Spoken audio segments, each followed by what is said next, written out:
मिठाई दिल छू लेने वाली कहानी। हमारे घर में तो कोई भी मिठाई खाता नहीं है। अब इतनी सारी आ ही गई है तो क्या करूं, फेंकूंगी तो नहीं। केतकी जी बड़बड़ाती जा रही थी और एक बैग में मिठाइयाँ रखती जा रही थी। सारी मिठाइयाँ बैग में रख लेने के बाद वह बाहर आई और अपने स्लीपर पहनकर बिना रानी को आवाज दिए ही दरवाजा बंद करके वहां से सीधे अपनी बेटी के घर रवाना हो गई। तब तक रानी भी छत से कपड़े रखकर नीचे आ गई थी। देखा तो केतकी जी जा चुकी थी। सुबह से काम करते हुए वह थक चुकी थी और उसे भूख भी बहुत जोर से लगी थी, इसलिए रसोई में अपने लिए खाना लेने आ गई। एक प्लेट में अपने लिए खाना निकालकर जब उसने मिठाई लेने के लिए फ्रिज खोला तो फ्रिज में एक भी डब्बा नहीं था मिठाई का। यहाँ तक कि केतकी जी ने उसके लिए भी एक दो पीस मिठाई नहीं रखी थी। ये देखकर रानी का मन बहुत दुखी हो गया। उसे तो मिठाइयाँ बहुत पसंद थी, पर केतकी जी उसके लिए कभी मिठाई रखती ही नहीं थी। सब कुछ समेटकर अपनी बेटी के घर दे आती थी। उसने चुपचाप अपनी प्लेट उठाई और कमरे में आ गई। रानी वर्मा परिवार की बहुत ही प्यारी सी लड़की थी, जिसका अभी 2 महीने पहले ही विवाह विवान से हुआ था। विवान अपने माता पिता के साथ रहता था। विवान के पिताजी राजेश जी का कपड़े का व्यवसाय था। वहीं विवान की माँ केतकी जी एक गृहिणी थी।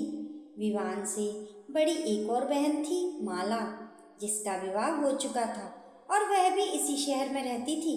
मुश्किल से 10 मिनट की दूरी पर ही उसका घर था। यूं तो रानी को इस घर से कोई परेशानी नहीं थी, पर उसे केतकी जी की एक बात बिल्कुल भी पसंद नहीं आती थी। नई नई शादी हुई थी तो किसी न किसी का घर में आना जाना लगा ही रहता था। रानी के पीहर की तरफ से कोई भी आता तो अपने साथ फल और मिठाइयाँ लेकर जरूर आता था, वो भी बहुत सारे। अब जो भी मिठाई और फल आते थे, केतकी जी सब कुछ समेटकर अपनी बेटी के घर ले जाती थी और वहाँ उसे दे आती थी। साथ ही ये कहना नहीं भूलती थी कि हमारे घर में ये सब कोई खाता नहीं है। माला के घर में बच्चे हैं, वे सब खा लेंगे। पर कभी रानी से ये पूछना पसंद नहीं करती थी कि वह भी कुछ खाना चाहती है या नहीं। एक दो पीस भी घर में नहीं छोड़ती थी। आज सुबह सुबह उसके मम्मी पापा उससे मिलने आए हुए थे, तो वे अपने साथ रानी की फेवरेट मिठाइयाँ लेकर आए थे। रानी तो मिठाइयाँ देखकर ही बहुत खुश हो गई थी। कुछ देर बाद उसके मम्मी पापा के जाने के बाद उसने सोचा कि दोपहर में लंच के साथ ही मिठाई खाऊंगी, तो वह मिठाई फ्रिज में रखकर दूसरे काम में करने चली गई। साथ ही केतकी जी को भी खुश होते हुए बोल दी थी, मम्मी जी, ये मेरी फेवरेट मिठाई है, आज तो इसे मैं जी भर के जरूर खाऊंगी। वे ये 5 साल से बोल चुकी थी। अब वापस आई तो देखा कि फ्रिज में मिठाई भी नहीं थी। केतकी जी तो खाने के बावजूद भी सब कुछ समेटकर अपनी बेटी के घर लेकर चली गई, अपनी बेटी को देने। कुछ दिन बाद रानी विवान के साथ अपने पीहर गई तो वहाँ रानी को मिठाई खाते देखकर विवान ने कहा, तुम यहाँ तो बहुत मिठाई खा रही हो, जबकि वहाँ तो मिठाई को छूती तक नहीं। रानी की भाभी हंसते हुए बोली, अरे आप कैसी बातें कर रहे हैं जमाई बाबू, हमारी ननंद को तो मिठाई बहुत पसंद है। ये बात हमारी रिश्तेदारी में सबको पता है, इसलिए जब भी हम लोग आपसे मिलने आते हैं तो मिठाई का डब्बा ज़रूर लेकर आते हैं। विवान को समझते देर न लगी। आते समय उसने रानी से पूछा तो उसने सारी बात कह दी। घर आकर रानी तो अपने कमरे में चली गई, पर विवान ने केतकी जी के कमरे में जाकर उनसे इस बारे में बात की।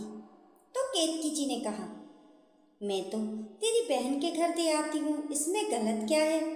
सिर्फ मिठाई और फल ही तो है, कोई सोना चांदी थोड़ी ना है। और फिर हमारे घर में खाता ही कौन है? तेरे पापा को डायबिटीज़ है, मुझे मिठाई पसंद नहीं है, और तू वैसे ही बाहर इतना कुछ खा लेता है कि घर में इन चीज़ों को पूछता भी नहीं है। केतकी जी बोली, और बहू, वो तो इस घर की सदस्य है। जब हमारे घर में बहू को ये चीज़ें पसंद है तो उसके लिए रखना मुनासिब नहीं समझती हो? तो घर में चीज़ें बहुत होती हुई भी क्यों तरसते हो? अब की बार राजेश जी ने कहा, अरे मिठाई और फल ही तो है, इतनी छोटी सी चीज के लिए आप लोग मुझसे बहस कर रहे हो। वहाँ माला और बच्चे शौक से खा लेते हैं, और ऐसे क्या तुम्हारी बहू बिल्कुल ही तरस रही है खाने के लिए? केतकी जी बोली अपने पति से। केतकी जी अपनी गलती मानने को तैयार नहीं थी। और तो क्या, माला और उसके बच्चे तरस रहे हैं खाने के लिए? राजेश जी ने कहा, देखो मैं मानता हूँ कि माला और उसके पति की आर्थिक स्थिति सही नहीं चल रही है, पर सोच कर देखो, जैसे तुम्हारी बेटी के लिए ये सब लेकर जाती हो और वह शौक से खाती है, जिसे देखकर तुम्हें खुशी मिलती है, वैसे ही इसके भी माता पिता शौक से इसके लिए लेकर आते हैं। अगर एक्स्ट्रा है तो लेकर चले जाओ, चीज़ें खराब नहीं होंगी। नहीं तो अपने पैसों से खरीद कर ले जाओ, बेटी और उसके बच्चों को देने के लिए मना थोड़ी ना कर रहे हैं। राजेश जी ने अपनी पत्नी से कहा। लेकिन केतकी जी ने कुछ नहीं कहा और चुपचाप उठकर रसोई में पानी पीने का जग लेने चली गई। ये देखकर राजेश जी ने विवान से कहा, बेटा बुरा मत मानना, ये उसकी शुरू से ही आदत है। तुम्हारी शादी से पहले तो इस घर में फल और मिठाई कोई खाता ही नहीं था, तो समझ नहीं आता था। चलो बेटी के घर दे आती थी, लेकिन अब भी ये ऐसा ही कर रही है। शायद माला की गिरती हुई आर्थिक स्थिति से थोड़ी परेशान है। देखना, अगर तुम्हारी माँ में कुछ सुधार होता है तो अच्छी बात है, और नहीं होता है तो तुम बहू के लिए अलग से मिठाई और फल लाकर अपने कमरे में रख दिया करो। राजेश जी से बात कर विवान अपने कमरे में वापस आ गए। जब अगली बार घर में फल और मिठाइयाँ आई तो केतकी जी ने सुबह से शाम कर दी, पर उन फल और मिठाइयों को हाथ तक नहीं लगाया। ये देखकर रानी ने खुद ही एक बैग में फल और मिठाइयाँ पैक की और केतकी जी के कमरे में आ गई। उसे बैग के साथ कमरे में देखकर केतकी जी ने पूछा, क्या हुआ बहू, तुम ये बैग लेकर कमरे में क्यों आई हो? रानी बोली, मम्मी जी, इस बैग में फल और मिठाइयाँ हैं, आप दीदी के घर देकर आ जाइए। केतकी जी बोली, नहीं बेटा, ये तो तुम्हारे मायके से आई हैं, वो भी तुम्हारे लिए, तो तुम खाओ। वैसे भी तुम्हें ये सब बहुत पसंद है ना? केतकी जी ने नजरें नीचे करके कहा। रानी बोली, मम्मी जी, मैं इतने सारे फल और मिठाइयाँ थोड़ी ना खाऊंगी, मैंने अपने लिए थोड़े से निकाल लिए हैं। अब ये एक्स्ट्रा है तो इसलिए आप दीदी और बच्चों के लिए इसे ले जाएं, बच्चे शौक से खा लेंगे। रानी ने बैग केतकी जी के हाथ में देते हुए कहा।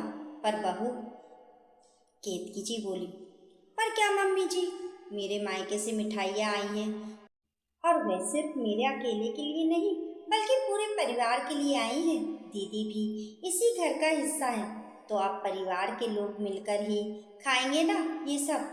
रानी ने मुस्कुराकर सासू माँ से कहा।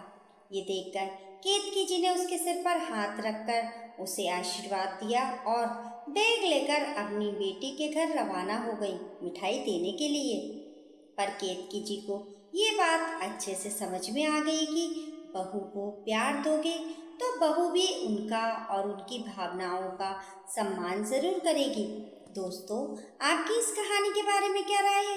हमें कमेंट करके ज़रूर बताइए।